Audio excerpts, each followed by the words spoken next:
Face to face তার সাথে আমি কথা বলেছি।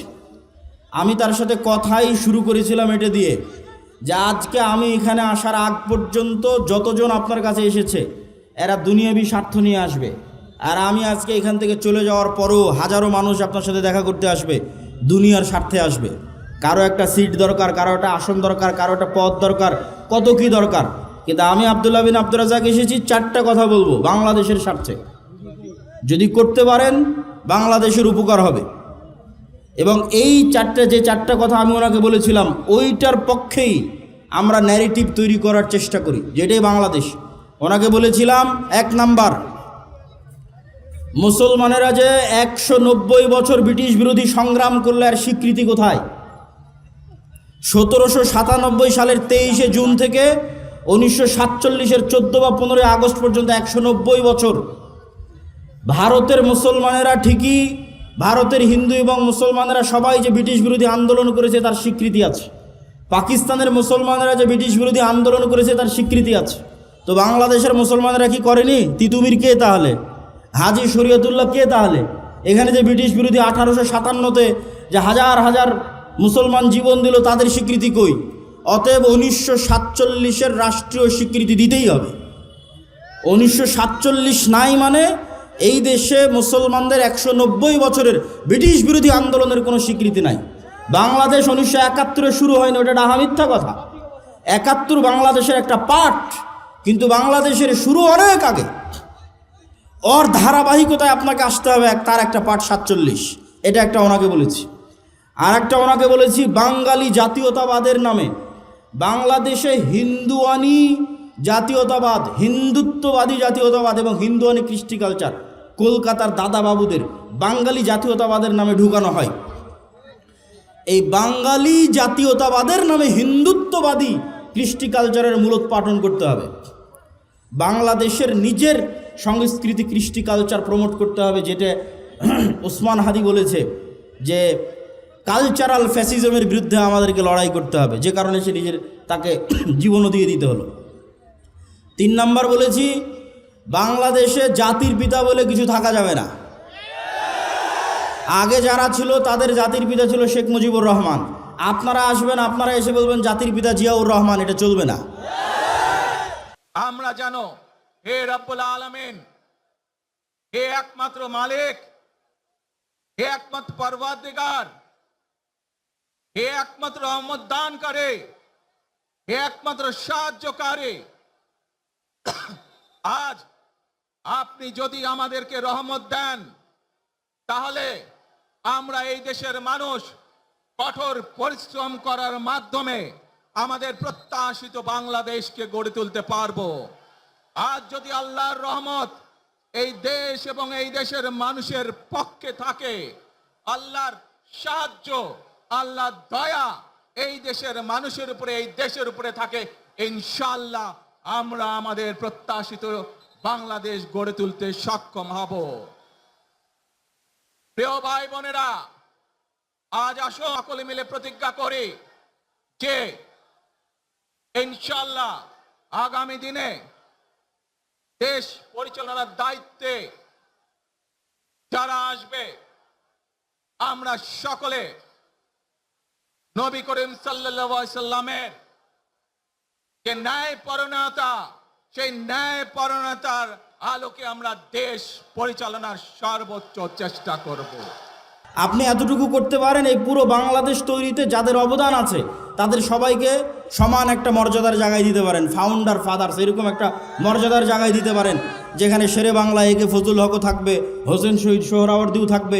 এই অঞ্চলের মুসলমানদের যে ধারাবাহিক আন্দোলনের স্বীকৃতি আছে সেটার স্বীকৃতি থাকবে। 4 নাম্বার বলেছি, অত্র অঞ্চলে ভারতীয় আধিপত্যের যে হেজিমনি, কালচারাল হেজিমনি, তার যতগুলো চিহ্ন আছে তার মধ্যে একটা বড় চিহ্ন হচ্ছে রবীন্দ্রনাথ ঠাকুরের শিরকি জাতীয় সঙ্গীত। এই জাতীয় সঙ্গীত বাদ দিয়ে দিতে হবে। তো আমরা দাওয়াত দেই, আমরা কথা বলি, দুনিয়াবি কোনো স্বার্থ নয়। আলহামদুলিল্লাহ, আলহামদুলিল্লাহ, দুনিয়াবি কোনো স্বার্থ নয়। এবং বিশ্বাস করি যে বাংলাদেশে একদিন পূর্ণাঙ্গ বিপ্লব করা সম্ভব। আমি পূর্ণাঙ্গ বিপ্লবের স্বপ্ন দেখি চীন মৈত্রী সম্মেলনে যেখানে বাংলাদেশের সকল রাজনৈতিক দলের নেতারা ছিল, ওখানে আমার 7 মিনিটের বক্তব্য শুনে দেখিও আমি পূর্ণাঙ্গ বিপ্লবের ডাক দিয়েছি। তাতে 30 বছর লাগুক, 50 বছর লাগুক, কিন্তু বাংলাদেশে সম্ভব। কেন সম্ভব? যদি সম্ভব না হতো আমি বলতাম না। বাংলাদেশে কয়েকটা কারণে সম্ভব। বাংলাদেশের 90% মানুষের ভাষা বাংলা, বাংলাদেশের 90% মানুষের ধর্ম ইসলাম। যদি এরকম হতো চিটাগাংয়ের ভাষা হিন্দি, রাজশাহীর ভাষা বাংলা, ঠাকুরগাঁয়ের ভাষা পাঞ্জাবি, আর সিলেটের ভাষা হচ্ছে কি বলে ওর নাম, আর একটা ভাষা ধরলাম গুজরাতি অথবা ধরলাম বিহারি, তাহলে আমি বলতাম না বাংলাদেশে বিপ্লব সম্ভব নয়। আবার যদি দেখতাম না এখানে অর্ধেক পাঠান বাস করে, অর্ধেক পাঞ্জাবি বাস করে, অর্ধেক উমুক বাস করে না, তাহলে আমি বলতাম এখানে বিপ্লব সম্ভব নয়। আবার যদি দেখতাম এখানে 50% মানুষ হিন্দু, 50% মানুষ এখানে খ্রিস্টান, বিপ্লব সম্ভব নয়।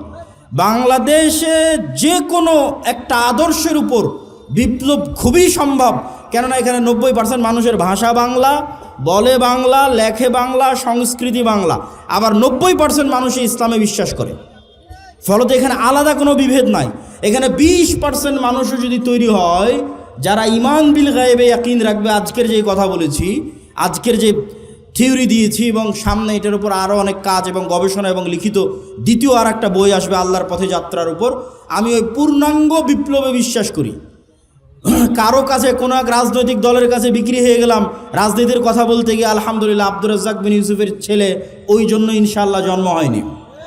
আব্দুর রাজ্জাক বিন ইউসুফ ওই বক্তাও নয়, বড় থেকে বড় নেতার ঘরে যখন প্রবেশ করেছে ছবি মূর্তি থেকেছে, যত বড় মন্ত্রী হোক, যত বড় মিনিস্টার হোক, আব্দুর রাজ্জাক বিন ইউসুফ দাঁড়িয়ে বলে যে ছবি মূর্তি সরাতে হবে, না হলে ঢুকবে না। অথচ বহু বক্তা ওই ঘরেই বসে আছে। মানে দুনিয়ার স্বার্থের কাছে বিক্রি হওয়া বক্তা আব্দুর রাজ্জাক বিন ইউসুফ নয়। তো আমিও যদি কোনোদিন মনে করি দুনিয়ার স্বার্থের কাছে বিক্রি হয়ে যাচ্ছি, তো বক্তব্য দেওয়াই বন্ধ করে দেবো, দাওয়াত দেওয়াই বন্ধ করে দেবো। কিন্তু আব্দুর রাজ্জাক বিন ইউসুফ যে আমানতের, ন্যায়পরায়ণতার এবং যে বিশ্বাসের একটা মানদণ্ড নির্ধারণ করে গেছে, ওইটার সাথে ইনশাল্লাহ খেয়ানত করব না।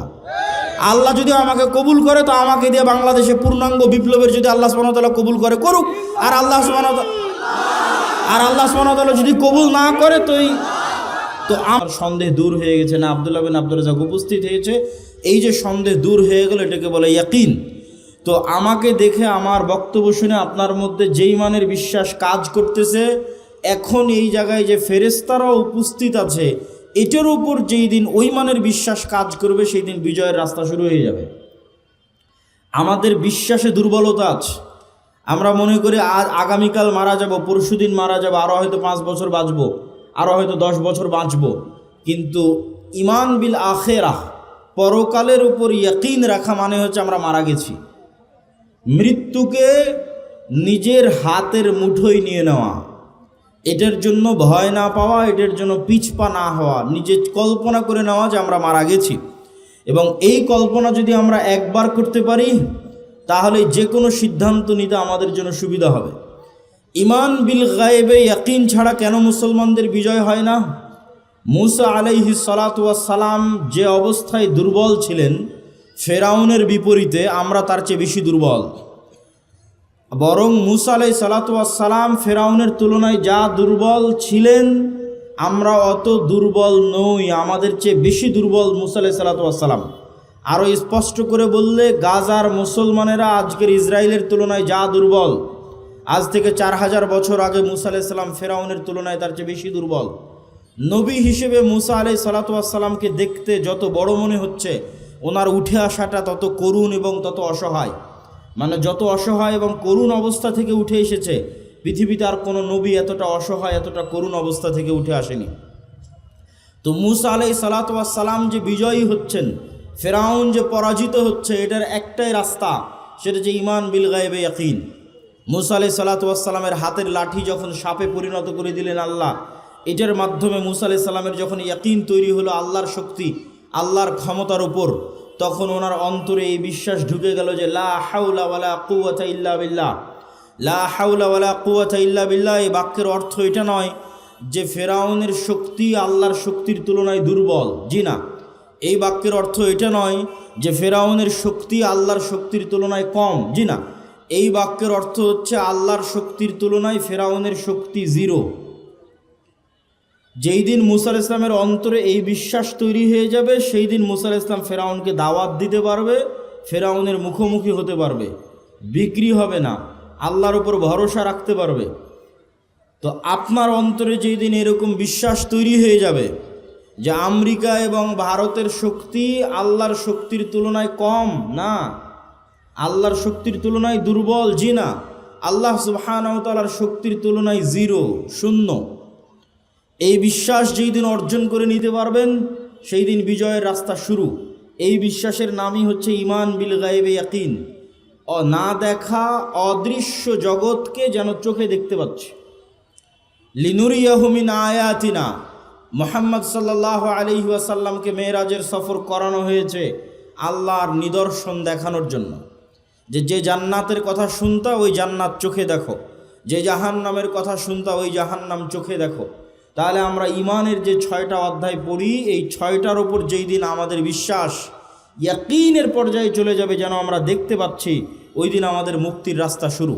তার মধ্যে যেই উদাহরণ দিয়ে আলোচনা শুরু করেছি, ফেরেশতাদের অস্তিত্ব, যে আপনার এখানে উপস্থিতির চেয়ে বেশি সত্য যে এখানে ফেরেশতারা আছে, আমার উপস্থিতির চেয়ে বেশি সত্য যে এখানে ফেরেশতারা আছে। এই পর্যায়ের যেই দিন ইয়াকিন অর্জন হবে, যেন আপনি ফেরেশতাদের দেখতে পাচ্ছেন, যেন আপনি জান্নাত জাহান্নাম দেখতে পাচ্ছেন, যেন আপনি বিশ্বাস করে নিয়েছেন যে আপনি মারা গেছেন, সেই দিন আর মুসলমানেরা বস্তুবাদী থাকবে না।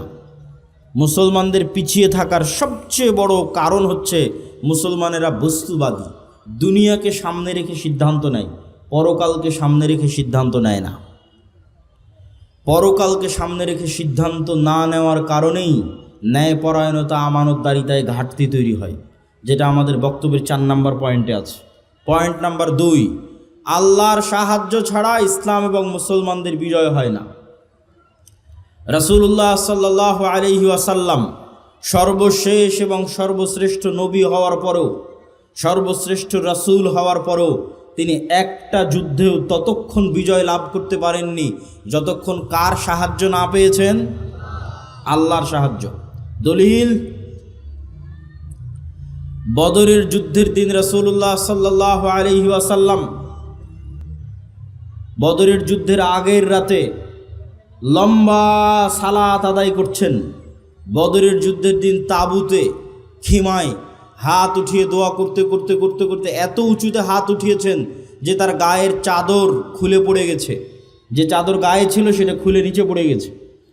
তার লম্বা সালাত এবং লম্বা দোয়া দেখে আবু বকর রাদিয়াল্লাহু তাআলা আনহু ক্লান্ত হয়ে গেছেন, যে কাফাকা মুনাশাদাতাকা রব্বাক, আপনি নবী হয়ে আপনি যত সালাত আদায় করছেন, আল্লাহর কাছে যত দোয়া করছেন, তো অনেক। নবীরও এত সালাত এত দোয়ার প্রয়োজন হয়? সম্মানিত উপস্থিতি, তাহলে মুহাম্মদ সাল্লাল্লাহু আলাইহি ওয়াসাল্লাম আমার এবং আপনার চেয়ে ভালো জানেন, আমার এবং আপনার চেয়ে ভালো বুঝেন যে তিনি বদরের যুদ্ধে কার সাহায্য ছাড়া জিততে পারবেন না? আল্লাহর সাহায্য ছাড়া। আবার ঠিক তিনি এটা আমার এবং আপনার চেয়ে ভালো বুঝেন যে আল্লাহর সাহায্য আসমান থেকে এমনি এমনি নামে না। আল্লাহর সাহায্য আসমান থেকে নামাতে হলে আমি মুহাম্মদ যতই সর্বশ্রেষ্ঠ নবী আর রাসূল হই, আমাকে রাতের সালাত আদায় করতে হবে। তাহলে মুহাম্মদ সাল্লাল্লাহু আলাইহি ওয়াসাল্লাম সর্বশ্রেষ্ঠ রাসূল হওয়ার পরেও আল্লাহর সাহায্য নিবেন, এই জন্য উনি রাতে সালাত আদায়ের মুখাপেক্ষী। আর আমরা মুসলমানেরা, জাদুরানির মুসলমানেরা, ঠাকুরগাঁওয়ের মুসলমানেরা ইসলাম কায়েম করে ফেলে দিব 5 ওয়াক্ত সালাত আদায় না করেই, তাকবীর দিয়ে, মিছিল মিটিং দিয়ে আর সম্মেলন দিয়ে। জি না, নবীরা যেই রাস্তায় গেছে ওটাই রাস্তা, নবীদের রাস্তায় রাস্তা, ওটা গায়েবে নির্ধারিত রোড ম্যাপ। সালাত পৃথিবীর সর্বশ্রেষ্ঠ টেকনোলজি, যা আসমান থেকে আল্লাহর সাহায্য পৃথিবীতে নেমে আনতে পারে, টেনে নিচে নামিয়ে আনতে পারে। টেকনোলজি বললাম বুঝার সুবিধার্থে, এবং টেকনোলজি বলে একটা উদাহরণও দিই যাতে আপনার বুঝতে সুবিধা হয়। এই যে মোবাইল, এই মোবাইল লক হয়ে আছে, এটা আনলক হবে, এখানে একটা পাসওয়ার্ড দেওয়া আছে, ওই পাসওয়ার্ড বসালে অথবা ফিঙ্গারপ্রিন্ট দেওয়া আছে, ফিঙ্গারপ্রিন্টের সাথে মিললে, অথবা ফেস ভেরিফিকেশন যদি করানো থাকে, ডানে বামে আমার চেহারা যদি চিনে থাকে তাহলে ফেস ভেরিফিকেশন দিয়ে মোবাইল খুলবে। এখন মনে করেন আমরা একটা বিশাল বন্ধ দরজার সামনে দাঁড়িয়ে আছি, দরজা বন্ধ, দরজাটা এত অত্যাধুনিক প্রযুক্তির লক সিস্টেমে লক করা আছে, এত কঠিন এবং শক্ত পাসওয়ার্ড দেওয়া আছে যে 3টে জিনিস না হলে দরজাটা খুলবে না। দরজার পাসওয়ার্ডই এই 3টে জিনিসের সমন্বিত রূপ। এক, ওই দরজার সামনে নির্ধারিত সময়ে এসে দাঁড়াতে হবে, এমনি এক সময় এসে পাসওয়ার্ড চাপ দিলাম হবে না, নির্ধারিত যে টাইম ফ্রেম দেওয়া আছে ওই টাইম ফ্রেমে ওই দরজার সামনে আসতে হবে। আসলাম, এসে ওই দরজাতে যেই পিকচার, যেই ছবি, যেই চিত্র ইনস্টল করা আছে আমাকেও হুবহু ওই চিত্র ওই ছবি ধারণ করতে হবে। তাহলে একটা নির্ধারিত টাইমে উপস্থিত হলাম, নির্ধারিত চিত্র, ওই যে আমার ফেস ভেরিফিকেশন ফিঙ্গারপ্রিন্ট, ওই নির্ধারিত চিত্রটা সেখানে আমি দিলাম। সেম টাইমে আমার মুখ থেকে একটা সেম সাউন্ড বের হতে হবে, যেই সাউন্ড ওই দরজা বুঝে যে এই সাউন্ড যদি এই চিত্রের সাথে কানেক্ট হয় আর টাইম যদি কানেক্ট হয় তাহলে কি উদাহরণ বুঝেন, নির্ধারিত সময়ে দরজার সামনে উপস্থিত হয়েছে, উপস্থিত হয়ে এইভাবে দাঁড়াচ্ছে, এই চিত্রটা আছে ওখানে দেওয়া। তারপরে রুকুতে গেলাম, রুকুর চিত্রটা ওখানে দেওয়া আছে, ইনস্টল করা আছে আগে থেকে। সিজদায় গেলাম, সিজদার পিকচারটা আগে থেকে ওখানে দেওয়া আছে। ও আচ্ছা, এর সিজদার পিকচার ওই দেওয়া পিকচারের সাথে মিলতেছে। এবার সাউন্ড মিলতেছে কিনা দেখো, হ্যাঁ, সাউন্ডে কি উচ্চারণ করতেছে, সুবহান রাব্বিয়াল আলা, সুবহান রাব্বিয়াল আজিম। যখন দাঁড়িয়েছিল তখন কি উচ্চারণ করতেছে, আলহামদুলিল্লাহি রাব্বিল আলামিন। তাহলে নির্ধারিত সময়ে এসেছে, নির্ধারিত পিকচার গেছে, নির্ধারিত সাউন্ড গেছে, পাসওয়ার্ড মিলে গেছে, দরজা খুলে গেছে। বলেন আল্লাহু আকবার। সালাত এর চাইতে উন্নত প্রযুক্তি। আমি বুঝানোর সুবিধার্থে বললাম, পৃথিবীতে কেউ আল্লাহ সুবহানাহু ওয়া তাআলার সাহায্য পেতে চায় তাহলে তার জন্য সর্বশ্রেষ্ঠ মাধ্যম কি বলেন তো? সালাত। রাসূল সাল্লাল্লাহু আলাইহি ওয়াসাল্লামের জীবন পরিপূর্ণ হয়ে আছে, নবীদের জীবন পরিপূর্ণ হয়ে আছে বিপদে উদ্ধার হওয়ার জন্য সালাত। সূর্যগ্রহণের সালাত, চন্দ্রগ্রহণের সালাত, বৃষ্টি হয় না সালাত, মৃত ব্যক্তি মারা গেছে তার জন্য সালাত, যুদ্ধের মাঠেও সালাত। যুদ্ধের মাঠে দুনিয়ার যুক্তিতে তো সবাই মিলে যুদ্ধ করলে ভালো হয়, তো আল্লাহ নবী বলছে না, অর্ধেক যুদ্ধ করো, সালাতের সময় হয়ে গেছে, বাকি অর্ধেক সালাত আদায় করো। কেননা এই যুদ্ধে কার সাহায্য ছাড়া জিততে পারবে না? আর আল্লাহর সাহায্য কোন টেকনোলজির মাধ্যমে পৃথিবীতে নেমে আসে? সালাত দিয়ে। অতএব মুসলমানেরা, তোমাদের বিজয় সম্ভব নয় সালাত ছাড়া। 5 ওয়াক্ত সালাত যা আদায় করে না, ওর সাথে আল্লাহর কোনো সম্পর্ক নাই, ওকে আল্লাহ গণায় ধরে না, কাউন্টে আসে না, গন্তির মধ্যে পড়ে না।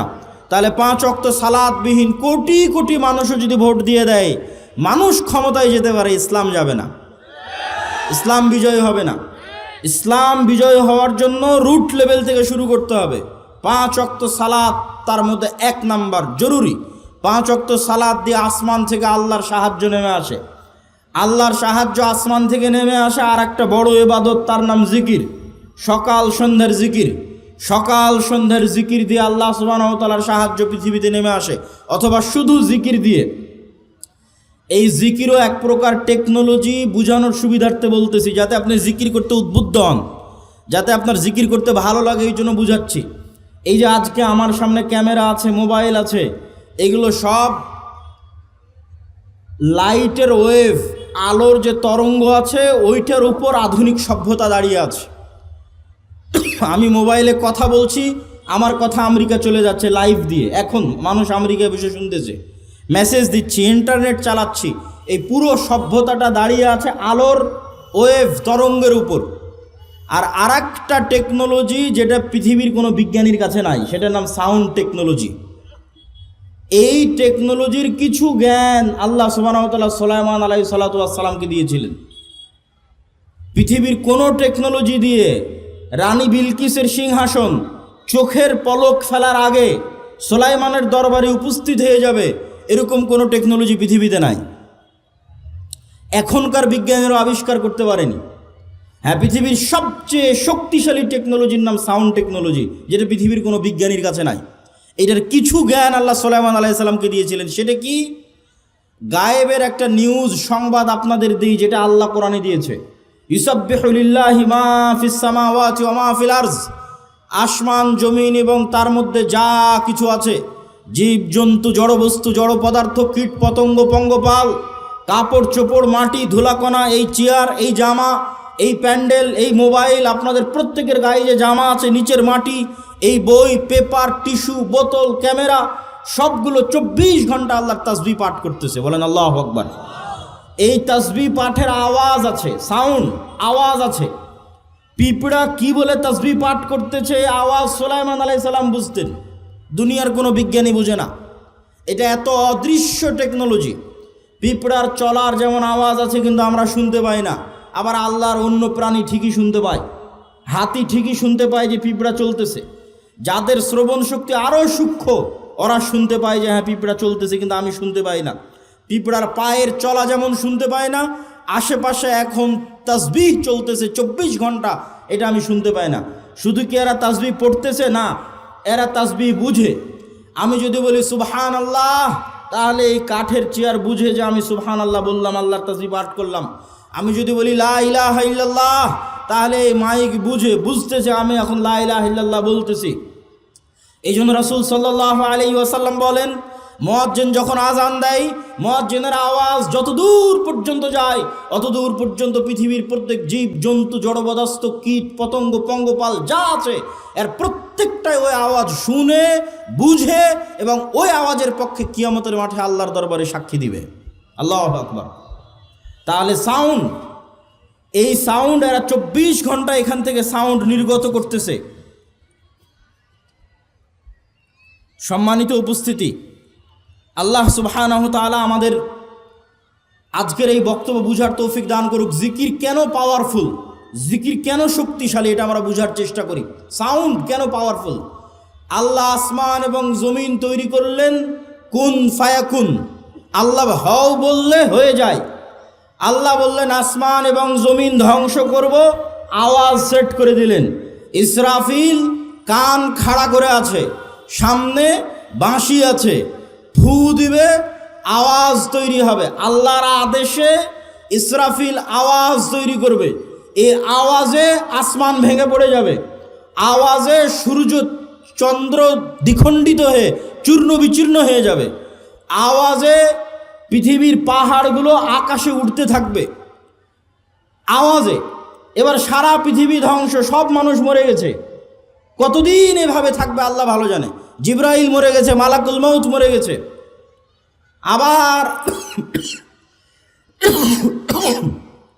আবার আর একটা আওয়াজ হবে, সেই আওয়াজে পৃথিবীর সব মানুষ জীবিত হয়ে উঠবে। আওয়াজ কত পাওয়ারফুল হতে পারে, যে আওয়াজে সব ধ্বংস হয়ে গেল, আবার আওয়াজে সব জীবিত হয়ে উঠতেছে। আওয়াজ এত পাওয়ারফুল। আওয়াজ পাওয়ারফুল দেখেই মুসা আলাইহিস সালাতু ওয়াস সালামের লাঠির চেয়েও, ঈসা আলাইহিস সালাতু ওয়াস সালামের মৃতকে জীবিত করার চেয়েও আল্লাহ উম্মতে মুহাম্মাদিকে, মুহাম্মদ সাল্লাল্লাহু আলাইহি ওয়াসাল্লামকে যে মুজিজা দিয়েছে ওটা বেশি পাওয়ারফুল। কেননা মুহাম্মদ সাল্লাল্লাহু আলাইহি সাল্লামকে যে মুজিজা দেওয়া হয়েছে কোরআন, এই কোরআন সরাসরি আল্লাহর আওয়াজ, সাউন্ড, আল্লাহর শব্দ, আল্লাহর বাক্য। বলেন আল্লাহু আকবার।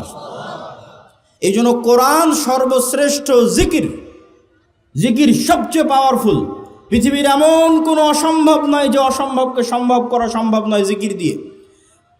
আল্লাহ সুবহানাহু তাআলা মুসা আলাইহিস সালামকে যখন দায়িত্ব দিলেন ফেরাউনের কাছে যাওয়ার জন্য, লাঠি দিলেন, বগলের নিচে হাত দিয়ে বের করলেন, হাত জলজল করলো। আল্লাহ মুসাকে বললেন তোমার মুখের তোতলা ছিল ভালো করে দিলাম, তবে হ্যাঁ ওয়ালা তানিয়া ফি যিকরি, আমাকে যদি স্মরণ করতে ভুলে যাও একটাও কাজ করবে না।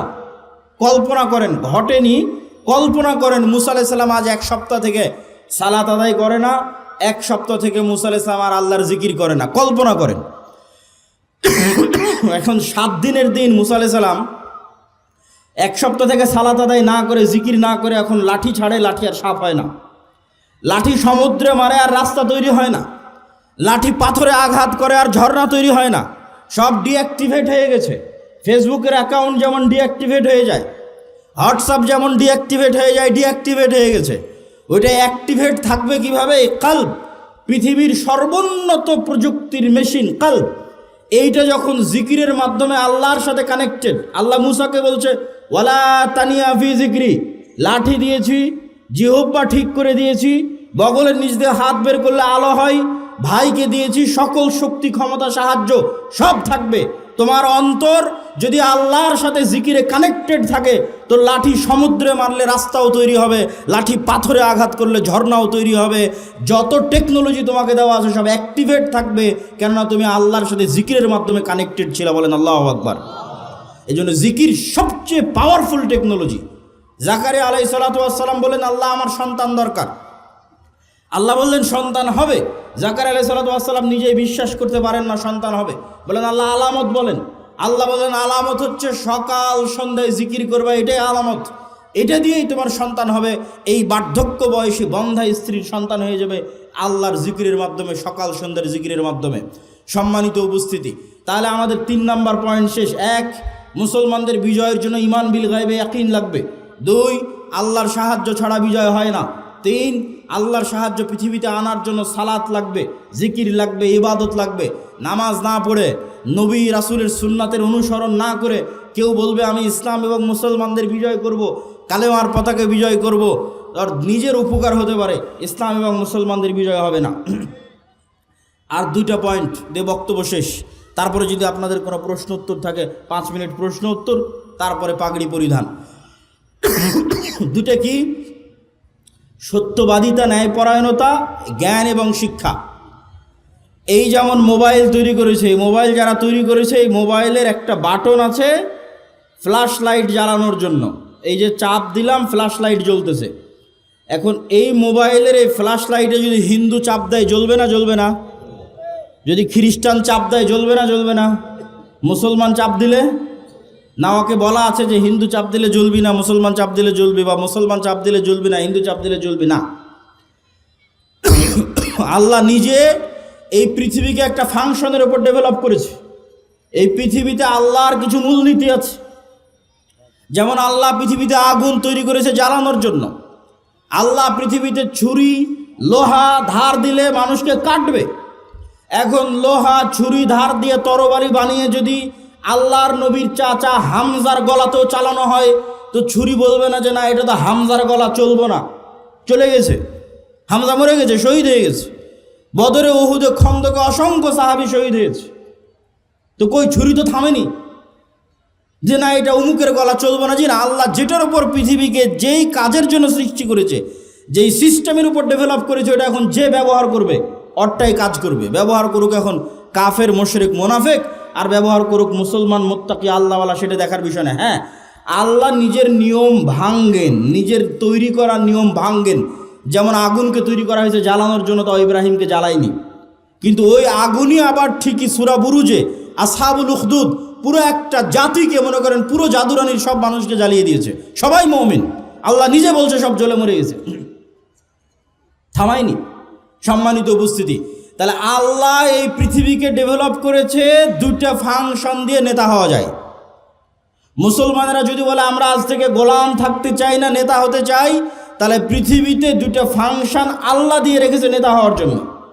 একটার নাম জ্ঞান ও শিক্ষা, আর একটার নাম সত্যবাদিতা ও ন্যায়পরায়ণতা। জ্ঞান শিক্ষা মনে করেন একটা বাটন, এই জ্ঞান শিক্ষার বাটনে চাপ দিলেই নেতা বের হয়ে আসবে, মোবাইলের মতো।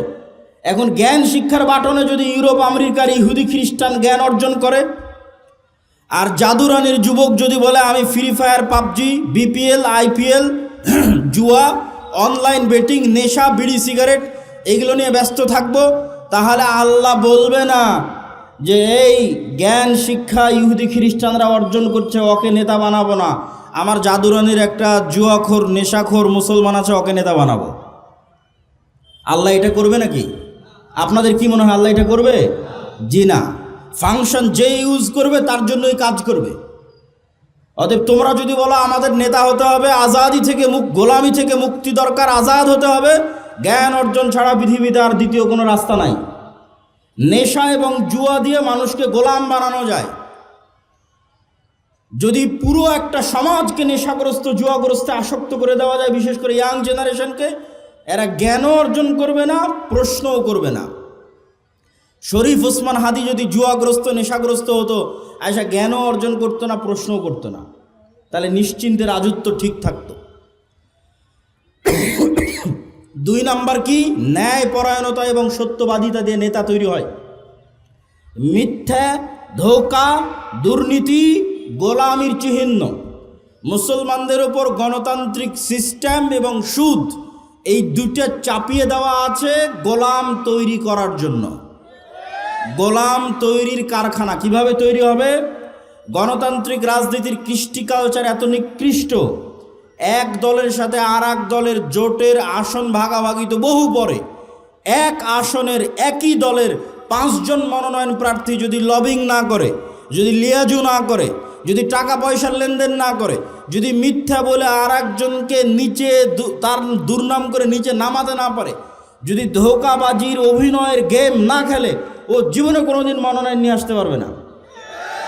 তাহলে মনোনয়ন নিয়ে আসার জন্য প্রত্যেক যেই রাস্তার মধ্যে দিয়ে ওই যাচ্ছে, ওই রাস্তাটা হচ্ছে ধোঁকা, দুর্নীতি, 2 নম্বরই রাস্তা। প্রতি মুহূর্তে নিজের আত্মমর্যাদা বিক্রি করে ওই রাস্তায় চলতেছে। তাহলে এই রাস্তায় গিয়ে যদি 300 জন এমপিও নির্বাচিত হয়ে আসে এবং আপনাদের দৃষ্টিতে এই 300 জন নেতা হিসেবে গণ্য হয়, আল্লাহর কসম করে বলছি, আল্লাহর দৃষ্টিতে এই 300 জন গোলাম। কেননা যে কালচারের মধ্যে দিয়ে উঠে এসেছে, এটা গোলাম তৈরির কারখানা। ওকে যে এই কালচারের মধ্যে দিয়ে উঠে এসেছে, ওকে টাকা দিয়ে ভারতও কিনে নিতে পারবে, ওকে টাকা দিয়ে আমেরিকাও কিনে নিতে পারবে। আর যখনই সত্যবাদী ন্যায় পরায়ণ হবে, লবিং লিয়াজু নয়, জ্ঞান অর্জন করেছে, জ্ঞানকে বিক্রি করবে না, শতভাগ সত্য বলবে, শতভাগ ন্যায় প্রতিষ্ঠা করবে, এরকম একটা নেতাও যদি বের হয়ে আসে, তাহলে ওকে ওই যে ওসমান হাদির মতো গুলি করে উড়িয়ে দিবে।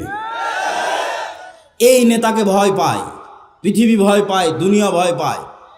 তবে ওই নেতা হওয়া যাবে, 2টা শর্ত দিয়েছি।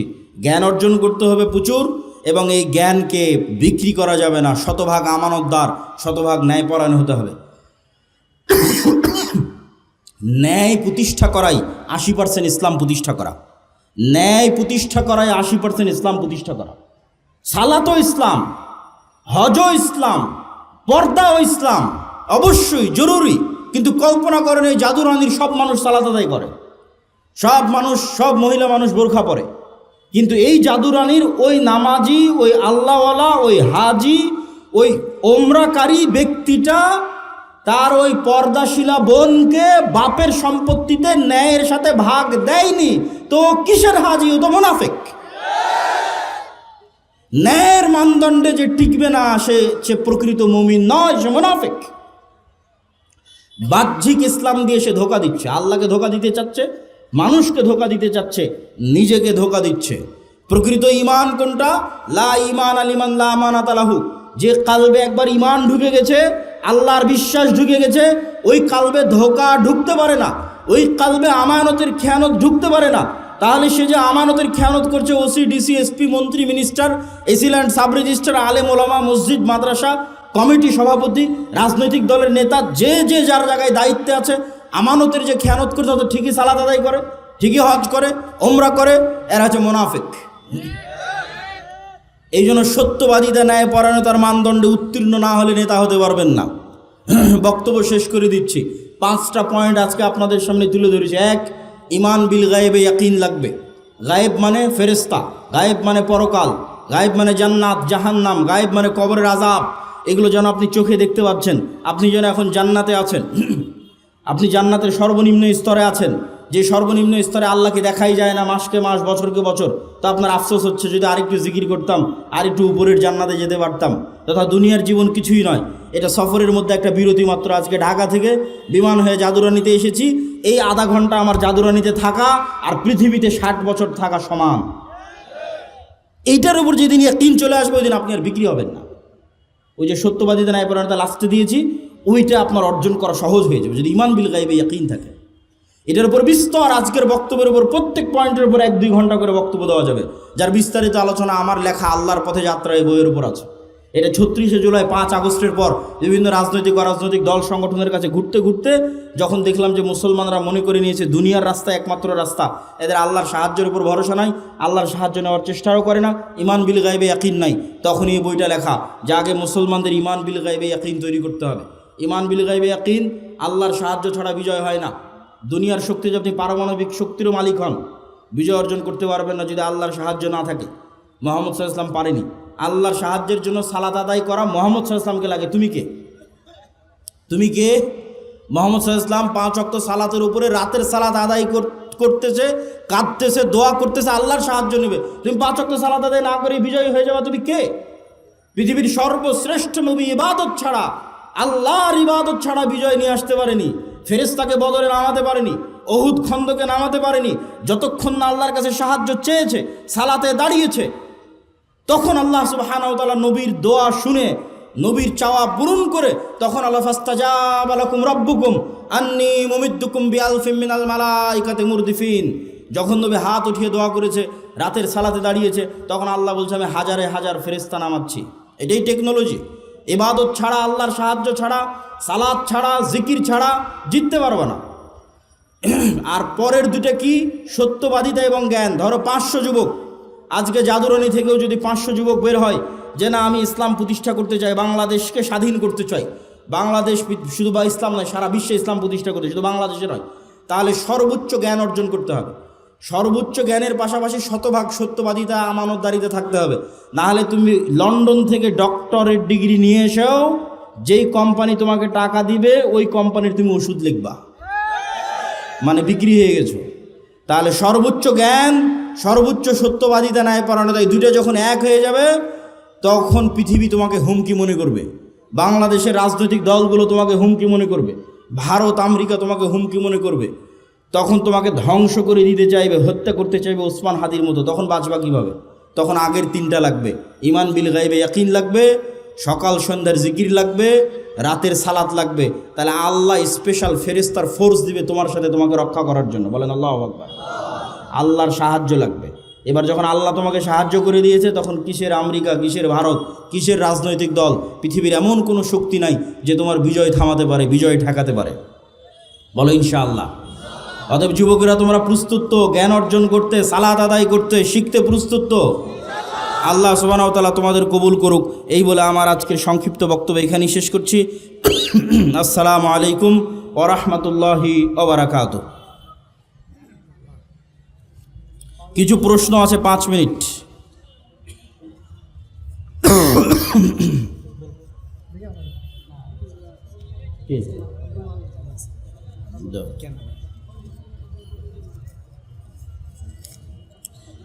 আসসালামু আলাইকুম শায়েখ, আপনি ইদানিং বিভিন্ন জায়গায় রাজনীতি নিয়ে বক্তব্য দিচ্ছেন, যা নিয়ে অনেকে সমালোচনা করছে, এই বিষয়ে কিছু বলবেন। যতগুলো প্রশ্ন আসছে তার মধ্যে এটা অনেক গুরুত্বপূর্ণ একটা প্রশ্ন। এটা নিয়ে 2 মিনিট বলে আমাদের যেহেতু সালাতের প্রস্তুতি নিতে হবে, বক্তব্য শেষ করি। আসলে আচ্ছা, বই পুস্তক কালো গাড়িতে আছে, আল্লাহর পথে যাত্রা যে বইয়ের কথা বলতেছিলাম, যেটাতে আজকের পুরো বক্তব্য আছে, জিকিরের উপর বিস্তারিত আলোচনা আছে, সব আছে, ফেরেশতাদের আলোচনা আছে, গাড়িতে বইগুলো পাবেন। তো আসলে রাজনীতি, নবীরাও যখন আল্লাহ সুবহানাহু ওয়া তাআলা দাওয়াত দিতে বলেছেন, তখন মুসা আলাইহিস সালামকে বলেননি যে মুসা তুমি ওই জাদুরানিতে গিয়ে বা মিশরের উমুক এলাকায় গিয়ে দাওয়াত দাও। ডাইরেক্ট ইজহাব ইলা ফিরাউন, ক্ষমতার মসনদে আঘাত। মুসা আলাইহিস সালামকে দাওয়াত দিতে কোথায় পাঠালো? ইজহাব ইলা ফিরাউন, ফিরাউনের কাছে গিয়ে দাওয়াত দাও, মানে ডাইরেক্ট ক্ষমতার মসনদে যে আছে ওকে দাওয়াত দাও। ইব্রাহিম আলাইহিস সালাতু ওয়াস সালামকে কোথায় পাঠালো? ডাইরেক্ট নমরুদ। তো নবীরা যারা পৃথিবীতে এসেছেন তারা জয়লাভ করুক অথবা না করুক, তাদের দাওয়াতের যে মানহাজ ছিল, এই দাওয়াতের মানহাজের একটা পার্ট অবশ্যই যারা সমাজের দায়িত্ব পালন করতেছে, যারা রাষ্ট্র এবং দেশ চালাচ্ছে, তাদের কাছে আপনাকে দাওয়াত দিতেই হবে। এটা নবীদের রাজনীতি। এবং এই দাওয়াতটা যদি নিঃস্বার্থ হয়, ওই যে লবিং, লিয়াজু, ঠিক আছে, আমার দুনিয়াবি কোনো স্বার্থ, আমাকে এটা দেন, আমাকে এটা দেন, এরকম দুনিয়াবি স্বার্থে যদি দাওয়াত হয়, ওই দাওয়াতে কোনোদিন বিপ্লব তৈরি হবে না। ওই দাওয়াতে কোনোদিন কি তৈরি হবে না? বিপ্লব তৈরি হবে না। আজকে যেহেতু প্রশ্ন করেছে এই জন্য বলেই দিচ্ছি,